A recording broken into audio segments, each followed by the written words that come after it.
പതിവുപോലെ ശബരിമല സന്നിധാനത്തെ ചരണഘോഷങ്ങളിൽ അമർത്തിക്കൊണ്ടാണ് പൊന്നമ്പലമേട്ടിൽ മകരജ്യോതി തെളിഞ്ഞത്. കൃത്യസമയത്ത് തന്നെ പൊന്നമ്പലമേട്ടിൽ ആ ദിവ്യജ്യോതി 3 തവണ മകരജ്യോതി തെളിയുകയും മകരവിളക്ക് അയ്യപ്പ ഭക്തർ കാണുകയും ചെയ്തു. അതിനു മുൻപ് തിരുവാഭരണം ചാർത്തിയുള്ള ദീപാരാധന സന്നിധാനത്ത് നടന്നു. ആ തിരുവാഭരണത്തിന് ചാർത്തിയുള്ള ദീപാരാധനയ്ക്ക് തൊട്ടു പിന്നാലെയാണ് പൊന്നമ്പലമേട്ടിൽ ആ മകരവിളക്ക് നടന്നത്. യോദ്ധാവായ അയ്യപ്പന്റെ തിരുരൂപം അടങ്ങിയ പേടകം ഇതാ സന്നിധാനത്തേക്ക് കടന്നു വരുന്നു. സ്വാമിയേ ശരണമയ്യപ്പ എന്ന 18ാം പടി കടന്നു വരികയാണ്. 18ാം പടി കടന്നു വരികയാണ്. സ്വാമിയേ ശരണമയ്യപ്പ ഇതാ പേടകം എത്തിയിരിക്കുന്നു.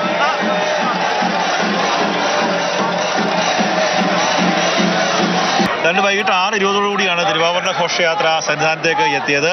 കളത്തിലാൽ ഗംഗാധരൻ പിള്ളയുടെ നേതൃത്വത്തിൽ 89 വയസ്സുള്ള ഗുരുസ്വാമിയാണ്. 20ാമത്തെ വയസ്സിൽ അദ്ദേഹം ആദ്യമായി തിരുവാഭരണ പേടകം തലയിലേന്തി അതേ ഊർജ്ജത്തോടെ അതേ യൗവനത്തെ അതേ ശക്തിയോടുകൂടി തുള്ളി ഉറഞ്ഞാടി വരുന്ന സമയത്ത് സ്വാമിയെ ശരണമയ്യപ്പ എന്ന ശരണ മന്ത്രങ്ങൾ മാത്രം മുഖരിതമായിട്ടുള്ള അന്തരീക്ഷത്തിൽ ഒരു അച്ഛൻ മകന് കൊടുത്തുവിടുന്ന നാടയാഭരണങ്ങൾ ഒരു ദിവസമെങ്കിലും തൻ്റെ യോദ്ധാവായി താൻ ജീവിതകാലം മൊത്തം കാണണമെന്ന് ആഗ്രഹിച്ച മകൻ ഒരു ദിവസമെങ്കിലും അങ്ങനെ കാണണമെന്നുള്ള ആഗ്രഹത്തോടുകൂടി അച്ഛൻ കൊടുത്തുവിട്ടാണ് ആ ആടയാഭരണങ്ങളും അണിഞ്ഞുകൊണ്ട് ആ തിരുവാഭരണം അണിഞ്ഞുകൊണ്ട് അയ്യപ്പൻ ഇരിക്കുന്ന ഒരു അവസ്ഥയാണ് നമുക്ക് കാണാൻ സാധിക്കുന്നത്. എത്രത്തോളം ഭക്തരാണ് ഈ സന്നിധാനത്ത് ആ സമയത്ത് കാത്തിരുന്നത് അല്ലേ? സന്നിധാനത്ത് ഏതാണ്ട് 1.5 ലക്ഷത്തിലധികം ഭക്തർ. ഒരുപക്ഷെ എവിടെയെല്ലാം ഇടം കിട്ടുമോ അവിടെയെല്ലാം തങ്ങളുടെ സ്ഥാനം ഉറപ്പിച്ചുകൊണ്ട് കണ്ണുകളെല്ലാം പൊന്നമ്പലമേട്ടിലേക്ക് അർപ്പിച്ചുകൊണ്ട് ഒരു കാത്തിരിപ്പ്.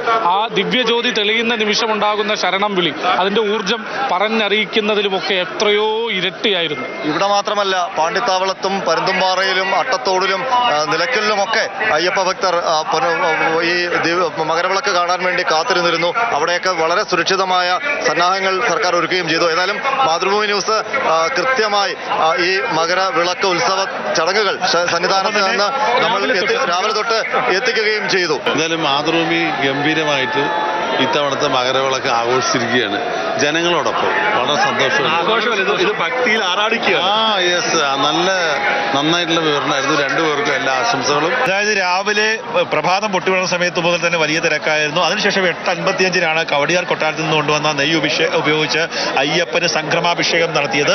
ആ സമയത്ത് ഉത്തരായനത്തിൽ നിന്ന് ദക്ഷിണായനത്തിൽ നിന്ന് ഉത്തരായനത്തിലേക്ക് സൂര്യൻ മാറുകയും ധനുരാശിയിൽ നിന്ന് മകരരാശിയിലേക്ക് സൂര്യൻ മാറുകയും ചെയ്യുന്ന ഒരു കാലമാറ്റമാണ് ഉണ്ടായത്. അതിനുശേഷം ഒക്കെ തന്നെ വലിയ ശരണവിളികൾ മാത്രമായിരുന്നു ഇവിടെ ഉണ്ടായിരുന്നത്.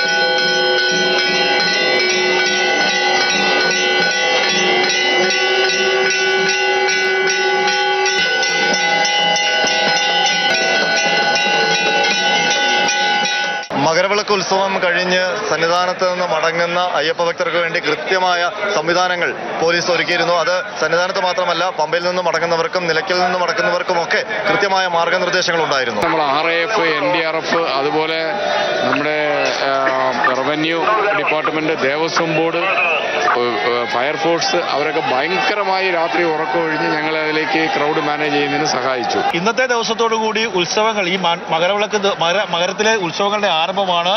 മണിമണ്ഡപത്തിൽ യോഗി നിദ്രയിലിരിക്കുന്ന അയ്യപ്പനെ ഉണർത്തി ബാലകനാക്കി യൗവനയുക്തനാക്കി യോദ്ധാവാക്കി വരുന്ന ഒരു 5 ദിവസം നീണ്ടു നിൽക്കുന്ന ഒരു പ്രോസസ് ഉണ്ട്. അതിനുവേണ്ടിയാണ് 2 പേടകങ്ങൾ മാളികപ്പുറത്തേക്ക് പോയിരിക്കുന്നത്. അത് വിശേഷാൽ പൂജകളാണ്, ഏറ്റവും ദൈർഘ്യം കുറഞ്ഞ പൂജകളാണ്. 20ാം തീയതിയോടുകൂടി ആ പൂജകളെല്ലാം അവസാനിക്കും. 20ാം തീയതി നടയടയ്ക്കും. 21ാം തീയതി രാവിലെ എന്നുള്ളത് അത് അയ്യപ്പൻ പന്തളത്ത് രാജാവിന് മാത്രം അയ്യപ്പനെ കാണാൻ വേണ്ടിയുള്ള ഒരു അവസരമാണ്. അതിനുശേഷമാണ് ഈ തവണത്തെ മകരവിളക്ക് ഉത്സവത്തിന് സമാപ്തിയാവുന്നത്. ഏതായാലും ഈ മകരവിളക്ക് ഉത്സവം തുടങ്ങിയപ്പോൾ മുതൽ തന്നെ മണ്ഡല മകരവിളക്ക് കാലവും കൃത്യമായി പ്രേക്ഷകരിലേക്ക് സന്നിധാനത്തുള്ള ഓരോ വിശേഷങ്ങളും എത്തിച്ചു. ഇന്ന് പ്രത്യേകിച്ചും അല്ലെ രാവിലെ മുതൽ നമ്മുടെ മാതൃഭൂമി ന്യൂസ് സംഘം, ഒരുപക്ഷെ സ്ക്രീനിലൂടെ നമ്മളെ 3 പേര് മാത്രമായിരിക്കാം പ്രേക്ഷകർ കണ്ടത്. വലിയൊരു സംഘം തന്നെ ഈ സന്നിധാനത്തും മറ്റ് സ്ഥലങ്ങളിലുമായിട്ടുണ്ടായിരുന്നു. Team Mathrubhumi news. സ്വാമി ശരണം.